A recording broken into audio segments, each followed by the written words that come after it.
তো হ্যালো বন্ধুরা, শুভ দুপুরবেলা। আর এই দেখো বিরিয়ানি নিয়ে দুপুরবেলা বসে পড়েছি খেতে।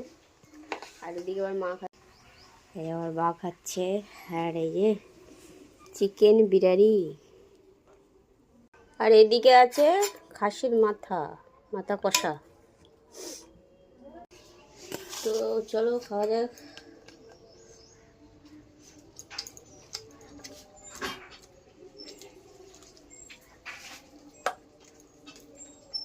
আসুন আবার।